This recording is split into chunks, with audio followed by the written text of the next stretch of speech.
If you see it today, you happen upon it, you just assume it's there for decorative purposes. A cinder block wall with a few different names: the Wailing Wall, the Burwood Wall, the 8 Mile Wall. It's just south of 8 Mile Road, built by a real estate developer to separate people by race 80 years ago. I thought about it a lot. Tori May's been here 20 years. Just makes you angry. One Detroit partner, Bridge Detroit, teamed up with NBC News to tell the wall's story, which caught former Detroiter Johnny Smith's eye. She's with her children visiting from California.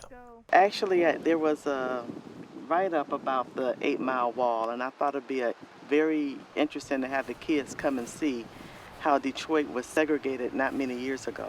Detroit was growing really, really rapidly. Aaron Einhorn and Olivia Lewis spent 6 months investigating the legacy of the wall. How did you get onto this story in the first place?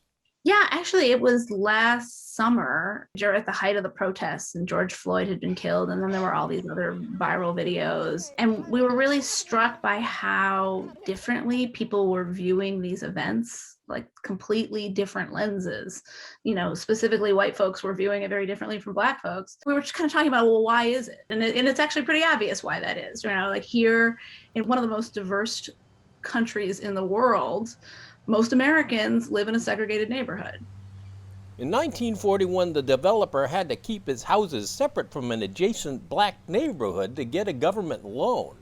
Up went a wall between Burwood and Mendota Streets, the embodiment of redlining, lending money but leaving out African Americans. If you lived in that house. More recently, Elizabeth Warren made a campaign stop here, and Gerald Van Dusen wrote a book about it. You think most Detroiters even know about this wall? Most people living on Mendota and Burwood don't know about the origins of the wall. That's what I found quite stunning. People were so used to, when they moved in, having this concrete backing, they assumed it was a lot like the kind of barriers you see maybe behind stores, running maybe east and west on 8 Mile.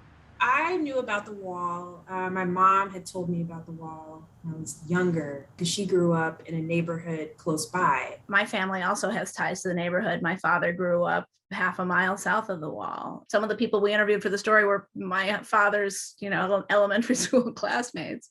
And this was actually, for me, a pretty revealing discovery. I think all of the white folks that we interviewed, none of them knew the wall was there when they were kids growing up. There's been stories done about this wall before, but yours had some new information that probably was a revelation to a lot of people in Detroit.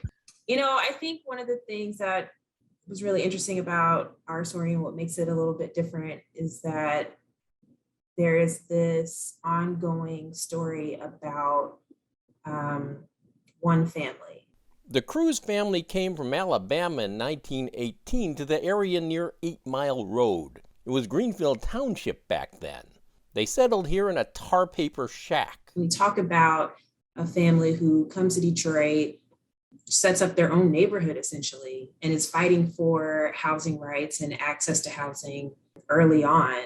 And then to see that play out over decades, I think is really important. When we were getting started on this project, we were trying to figure out, well, okay, who built the wall? And we talked to experts and nobody seemed to know. And this was surprising because the wall's, as you said, gotten a lot of attention in recent years, but missing from that narrative has been who built the thing. A dive into the archives revealed the developer, a prominent Detroiter from a prominent family, even today. James T. McMillan and his two sons were the people who built the wall. James T. McMillan's grandfather was James McMillan, who represented Michigan in the United States Senate around the turn of the 20th century. It's important to know who was behind things just so that we can go back and see how history played out. I think that people want to know not only who was responsible, but to hold people accountable and see how can we move forward and how have we moved forward. And so I don't think it's necessarily always a standpoint of blame, but how can we learn from this and do better in the future? During the war, Detroit attracted more factory workers, causing a massive housing shortage. As the Burwood Wall went up, so too the Sojourner Truth Federal Housing Project, meant for African American war production workers on the northeast side. Trouble was, white people showed up when they tried to move in. That particular incident, the riot, maybe even that is lost to history for a lot of people in Detroit. Pretty much lost as well. It still stands. And I went over there one day fairly recently, and I was talking to the current manager of the public housing unit. They had no idea of the history of that structure and what had taken place during the war years. Gerald Van Dusen wrote a book about the Sojourner Truth riot, too. A riot instigated in part by a priest at a nearby Polish Catholic church. And the arrests were primarily of blacks, even though whites were doing just as much of the pushing and pulling and rock throwing and the like. As the country united against the Germans and Japanese, in Detroit, the arsenal of democracy, a fight was on to keep society segregated.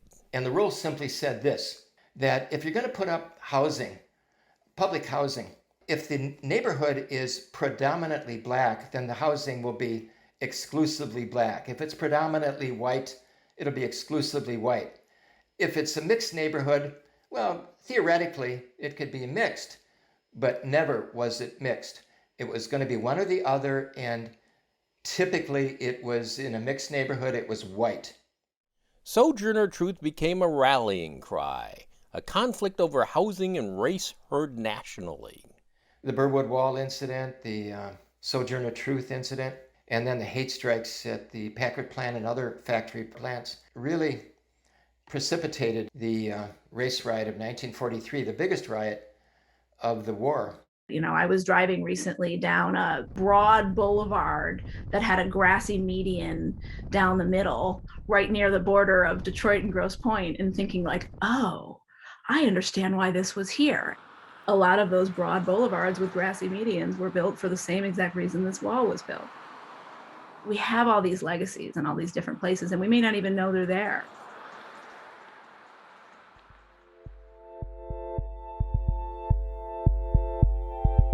You can find more at onedetroitpbs.org or subscribe to our social media channels and sign up for our One Detroit newsletter.